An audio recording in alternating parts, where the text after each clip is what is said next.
Hello, and welcome to Candidates Up Front. This is a public interest election program of Berks Community Television and the League of Women Voters of Berks County. I'm Judith Cranus. Our May 20th municipal primary election is fast approaching. Democrats and Republicans will select their candidates for judges, school directors, and township, borough, and city officials. This is the election where Democrats and Republicans choose the candidates who will represent them on the November ballot. However, when there is a question on the ballot, as there is in the Kutztown School District, all registered voters in that district vote on the question. It's not just Democrats and Republicans. Any registered voter should come and vote. To check your voting status, you can go online to vote.pa.gov. And that is the official state Pennsylvania website. It's a government site, very safe. And there you can register to vote. You can change your party. You can locate your polling place, or you can apply for an absentee or mail-in ballot. And the deadline to register is May 5th. The deadline to apply for a mail-in ballot is May 13th. Now, the League, in its part, is interviewing those candidates who want to be interviewed in the contested races. For each race, the candidates will get the same basic questions and have the same amount of time to answer them. Let's begin. Hello, I'm Bill Litvin, a member of the League of Women Voters of Berks County. There are 2 vacancies on the Reading School Board, creating 2 two-year terms. 4 candidates are on the Democratic ballot. They are Paige M. Brookins, Chantel Hector, Nick Philippides, and Yahira Stone. You may vote for 2.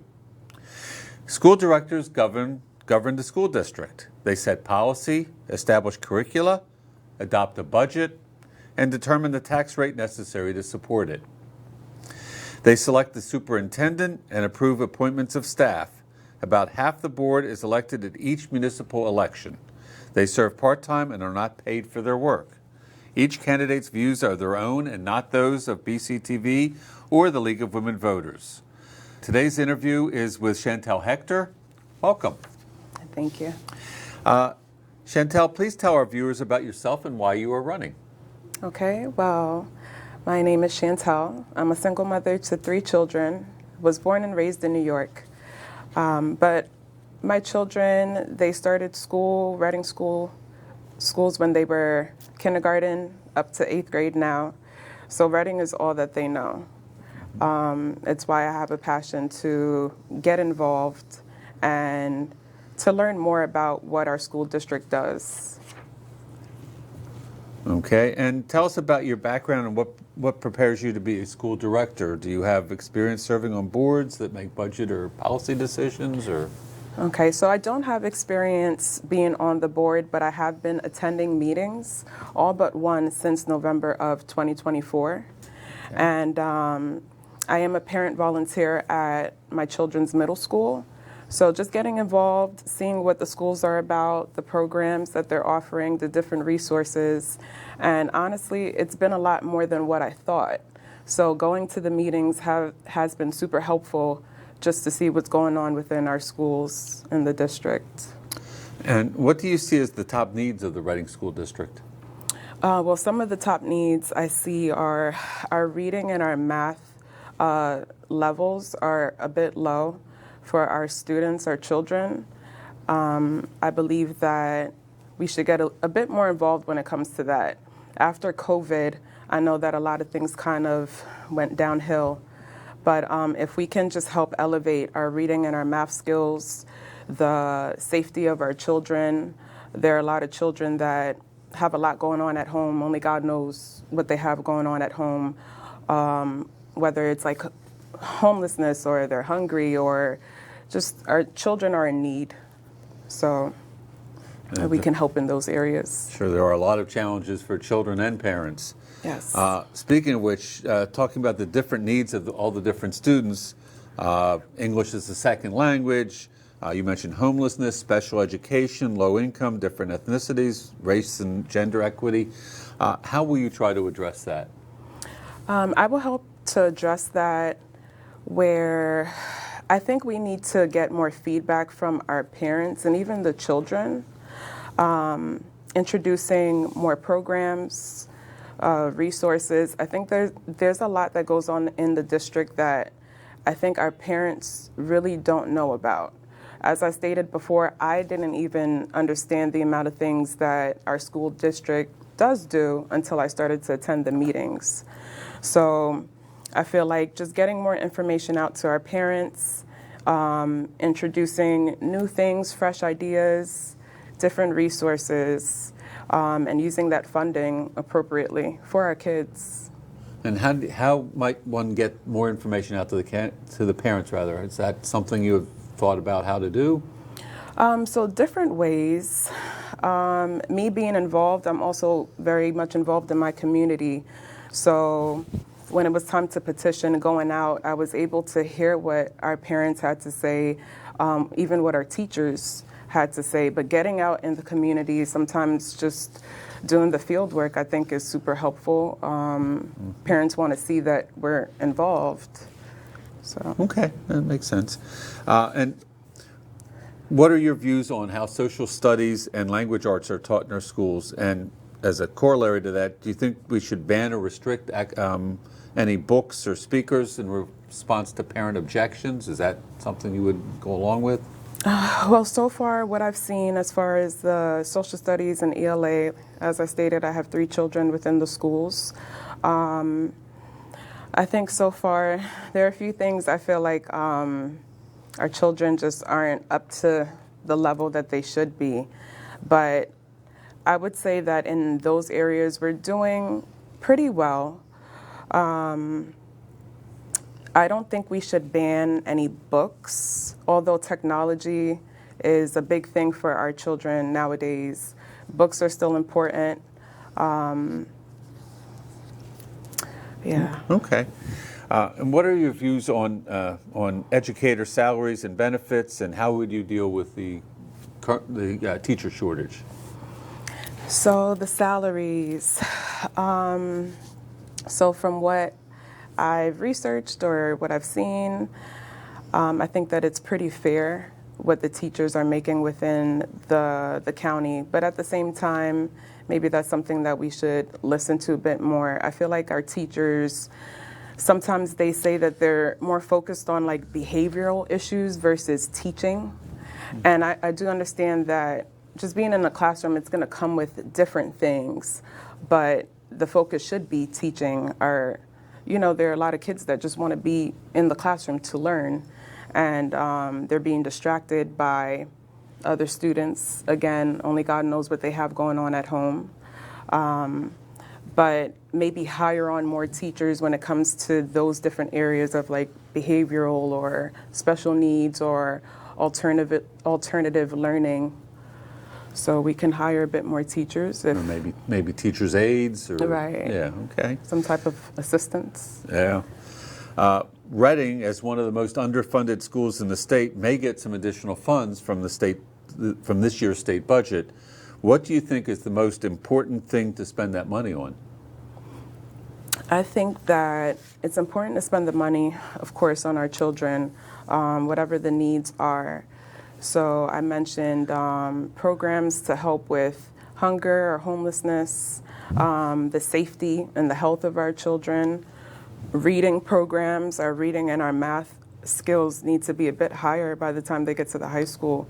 So introducing new and fresh ideas, and whatever that is, I believe we could sit down as a board, and there are people with different strengths. So we should really just tap into what the strengths are.